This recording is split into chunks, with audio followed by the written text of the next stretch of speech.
7 причин, почему ты выглядишь плохо для своего возраста. От пациенток я нередко слышу истории, что встаешь утром, смотришь в ванной в зеркало и понимаешь, что что-то не то. Ну, видно, что старая.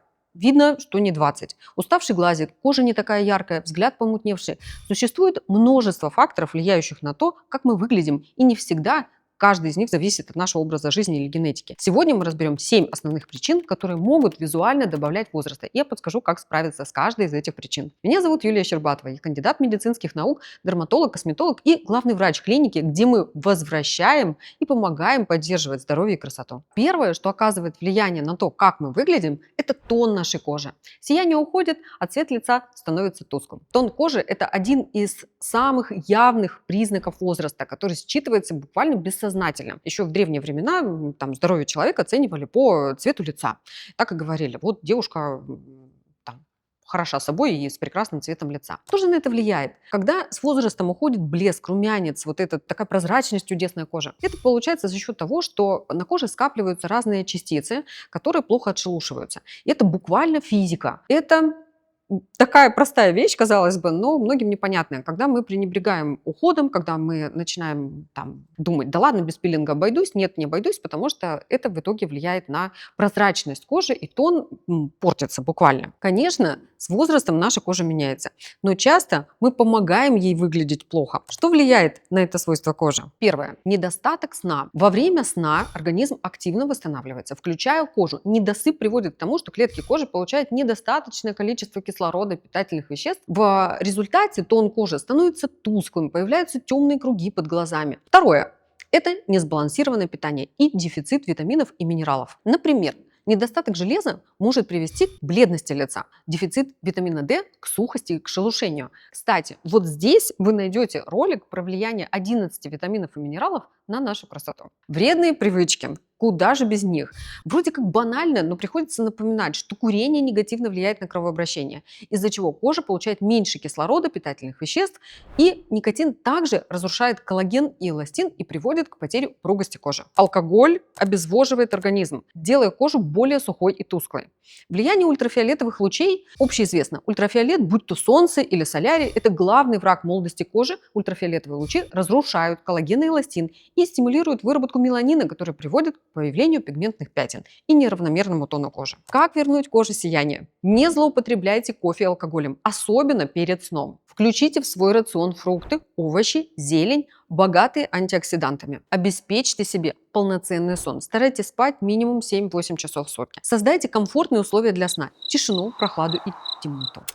Увеличьте потребление белка, который необходим для синтеза коллагена. Используйте защиту от ультрафиолета, то есть крем с SPF. Носите шляпы и обязательно солнцезащитные очки. Используйте средства для осветления тона кожи, отбеливающие кремы и сыворотки с витамином С, неоцинамидом, коевой кислотой. И все это поможет осветлить пигментные пятна и выровнять тон кожи. Ходите на пилинги регулярно. Они обновят верхний слой кожи. Благодаря этому она будет выглядеть сияющей.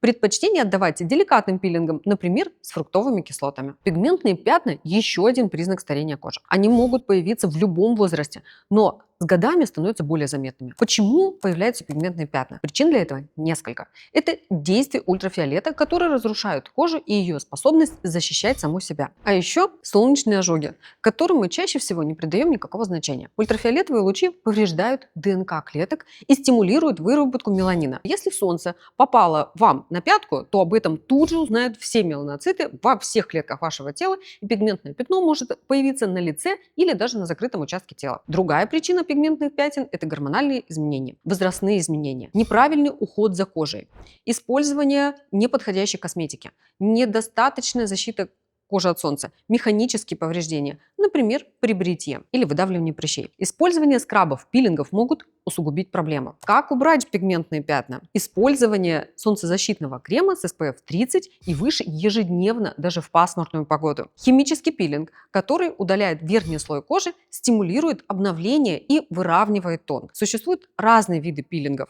подбираемые индивидуально в зависимости от типа кожи и от ее проблемы. Лазерное отбеливание. Лазерный луч действует на пигментные пятна, разрушая их полностью. Фотоомоложение использует световые импульсы для осветления пигментных пятен и стимулирование выработки нового коллагена. Следующая причина того, почему мы выглядим плохо для своего возраста, это сосуды и купероз. Когда на лице появляются сосудистые звездочки, очень часто на носу, на подбородке, на щечках. Причины. Первое. Это генетическая предрасположенность. Люди с тонкой и чувствительной кожей, с частыми покраснениями более склонны к куперозу.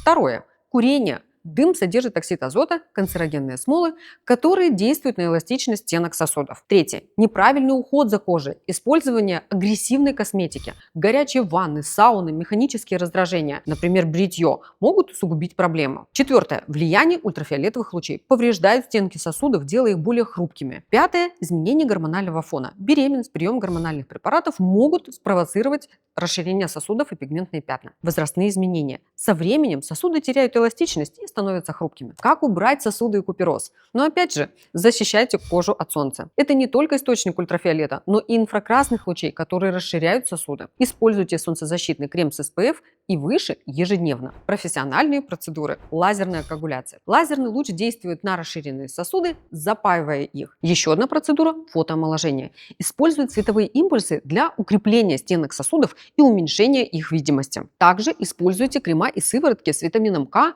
рутином и экстрактами лекарственных растений.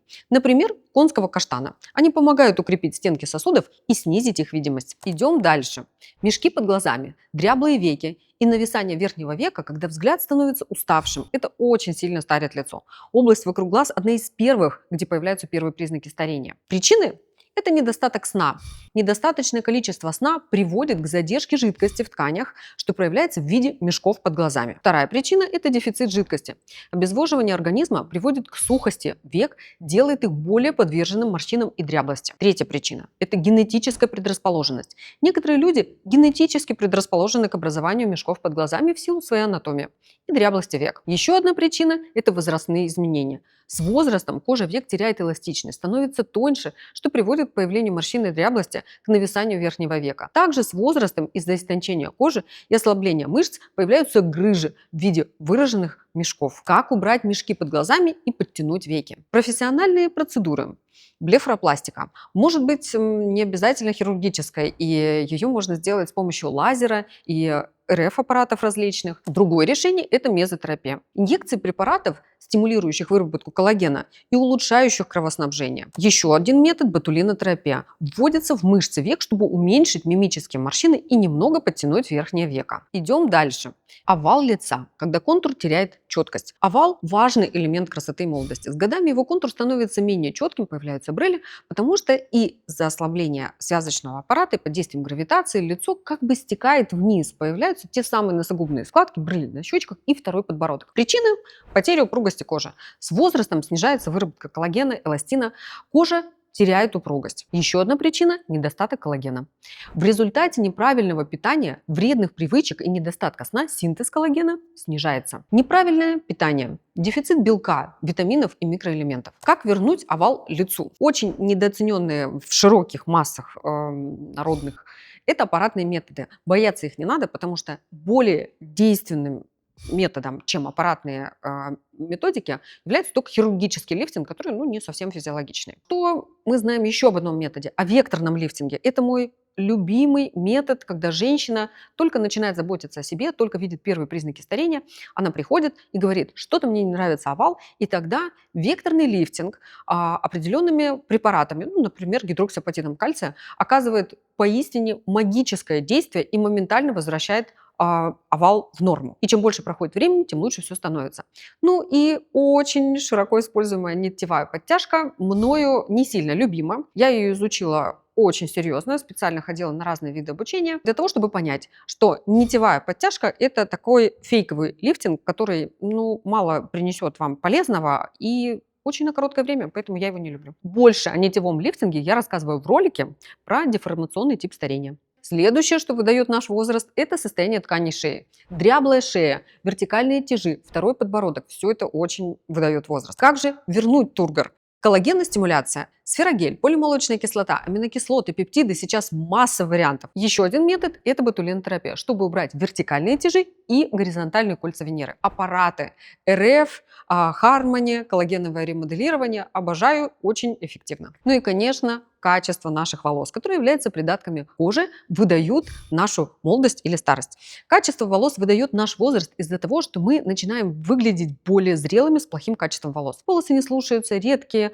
просвечивает пробор, и они становятся пушистыми, неяркими, и все это признаки возраста. Как решить проблему с волосами? Первое – хорошо питаться. Второе – профилактировать облысение. Это делается у врача-трихолога. И третье – моя любимая – мезотерапия и добавки для хорошего качества волос.